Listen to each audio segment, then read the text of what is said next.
Galaxy experts have come from all over the world to an intimate workshop held at the Lorentz Center, part of the Leiden Observatory. But even while they ponder today's favorite theoretical problems, data is being returned from some of the world's most advanced astronomical instruments, probing the sky not for optical light nor radio waves, but for heat. Infrared observation has finally allowed astronomers to see the stars hidden behind the dust that populates the galaxy, and it's only been possible from space.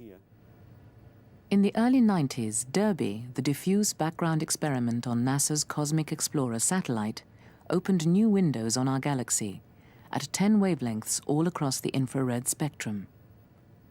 At the shortest infrared wavelengths, corresponding to the hottest sources, the radiation comes mainly from stars. They clearly outline the central bulge of the disk, with lots of nearby bright stars filling the sky. But as we switch the camera to longer wavelengths, the picture changes dramatically. The bright thin disk along the galactic plane is still there, but the central bulge of hot stars has almost gone. However, right across the sky is a fuzzy S-shaped band of light called zodiacal light. It comes from very close by, interplanetary dust heated by the sun in our own solar system. At even longer wavelengths, this re-radiation from warm dust becomes even more prominent.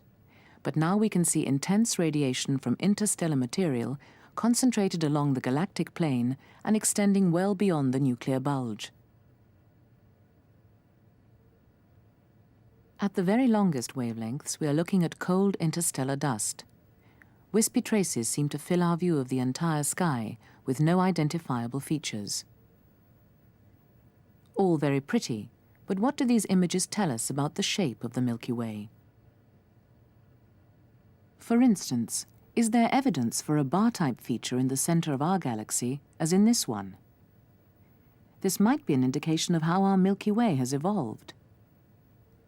In this picture, all the data have been combined to remove the effect of dust and show directly the distribution of the stars near the central bulge. The brightness has been color-coded from white through red down to green and blue for the faintest stars. The question now is, can we see evidence in the shape of this light distribution for a bar-like feature in the Milky Way?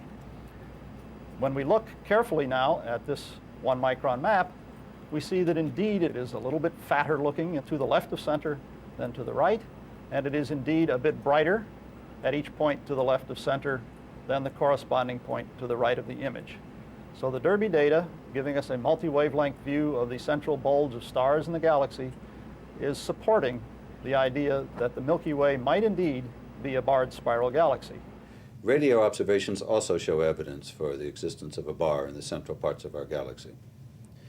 If the orbits of the gas were circular, then there would be a sharp transition as the line of sight crossed longitude 0 between positive velocities and negative velocities.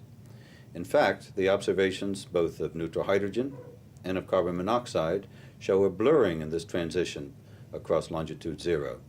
This blurring is consistent with motions along elliptical orbits associated with a bar.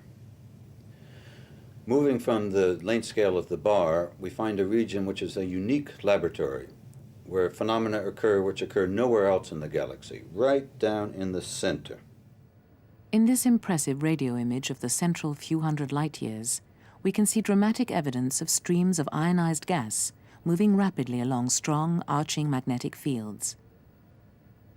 As we approach even closer, we see wispy filamentary shapes in the central few light-years, curving away from a bright radio source. And at the highest resolution, astronomers have identified Sagittarius A star as the compact source at the very center.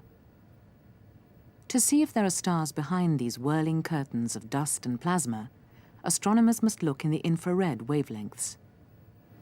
Now, when I first saw this picture, I was really astounded by the great detail. You could see, obviously, single objects, single stars in there. And when looking at different colors, different wavelengths in the infrared, we can actually now see that these individual stars have individual colors, infrared temperatures. Now, what could Sagittarius A star, the radio points us, actually be? Now, the most plausible explanation probably is that it is, in fact, the very center and a very massive central black hole.